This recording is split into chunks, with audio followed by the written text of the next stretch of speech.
Assalamualaikum warahmatullahi wabarakatuh. Perkenalkan, saya Enki Ratna Suminarsari, mahasiswa Fikomunisba 2017. Di sini saya akan presentasikan hasil penelitian artikel ilmiah saya yang berjudul Interaksi Simbolik pada Komunikasi Pendidikan Karakter Pesantren di Pondok Pesantren selama masa pandemi COVID-19 dengan subjudul Studi Kualitatif dengan Pendekatan Interaksi Simbolik pada Komunikasi Verbal dan Nonverbal Kiai terhadap santri di Pondok Pesantren Salafiyah Al-Jawahir Soreang Kabupaten Bandung. Langsung menuju ke konteks penelitian.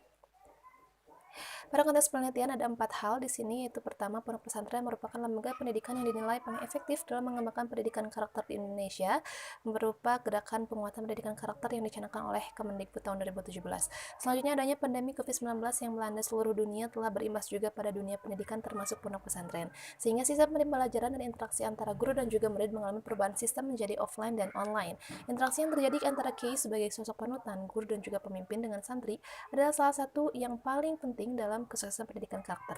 Kemudian lahirlah beberapa pertanyaan penelitian. Di sini ada 3 pertanyaan penelitian. Yang pertama, bagaimana penggunaan bahasa verbal kiai pondok pesantren Salafiyah Al-Jawahir dalam komunikasi pendidikan karakter kepada muridnya selama pandemi COVID-19. Yang kedua, bagaimana penggunaan bahasa nonverbal kiai kepada santri dalam pendidikan karakter selama masa COVID-19. Dan yang ketiga, bagaimana proses Mind, Self, and Society kiai dalam melakukan interaksi dengan santri di masa COVID-19. Selanjutnya lahirlah tujuan penelitian. Yang pertama, di mana tujuan penelitian ini adalah untuk mengetahui penggunaan bahasa verbal kiai kepada santri dalam pendidikan karakter selama masa COVID. Yang kedua, untuk mengetahui penggunaan bahasa nonverbal kiai kepada santri dalam pendidikan karakter selama masa COVID. Dan yang ketiga, untuk mengetahui proses Mind, Self, and Society kiai dalam melakukan interaksi dengan santri di masa COVID-19. Selanjutnya, ada 4 landasan teori yang saya gunakan, yaitu pertama, teori komunikasi Harold Laswell, yang kedua, teori komunikasi verbal, ketiga, teori komunikasi nonverbal, dan yang keempat, teori interaksi simbolik George Herbert Mead dan juga Herbert Blumer. Ya, kemudian kerangka pemikiran di sini dapat kita lihat di mana Mind, Self, dan Society dapat membentuk konsep diri kiai yang kemudian melakukan komunikasi dalam bentuk verbal dan komunikasi nonverbal melalui media baik offline ataupun online kepada santri.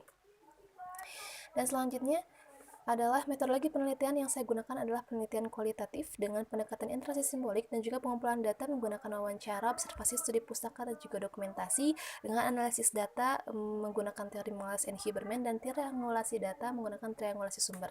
Dan subjek penelitian dari penelitian ini juga ada 5 orang atau 5 narasumber, yaitu 1 orang kiai, 3 orang santri, dan juga 1 orang guru.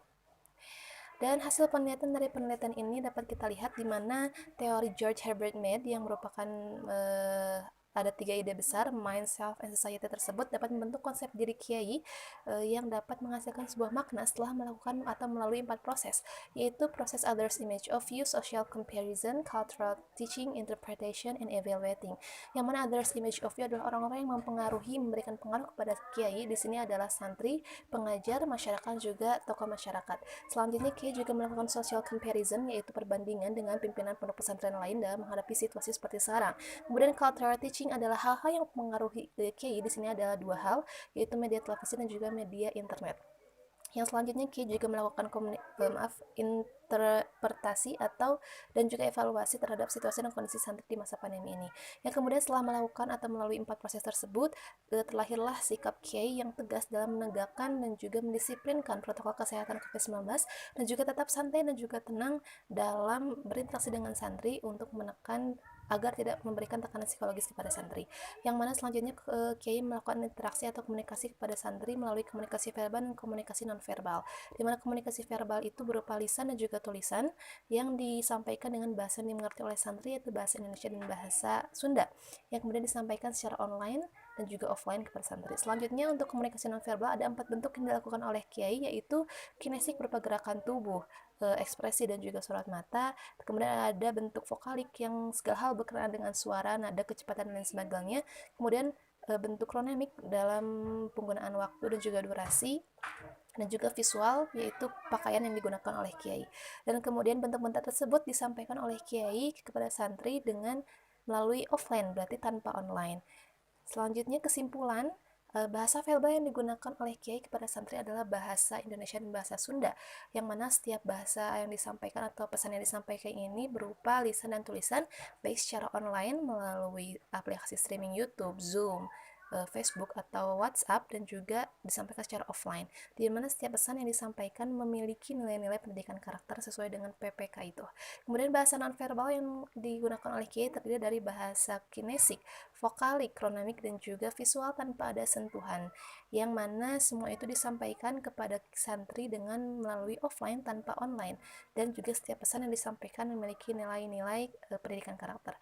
Yang selanjutnya ada proses mind, self, and society kiai, di mana mind di sini kiai mengembangkan pikirannya dalam menghasilkan simbol dan juga makna dari interaksi yang dilakukan dengan santri, berupa pesan verbal maupun non-verbal. Yang kemudian pada tahap self, kiai merefleksikan diri atas pendapat-pendapat yang diberikan oleh orang lain dari hasil interaksi tersebut, dan pada tahap society, Bapak Kiai memiliki peranan di lingkungan masyarakat. Kemudian proses ini pada akhirnya membentuk konsep Kiai atau konsep diri dan membentuk sikap yang lebih tegas namun juga tetap santai dan tenang di masa pandemi COVID-19 ini.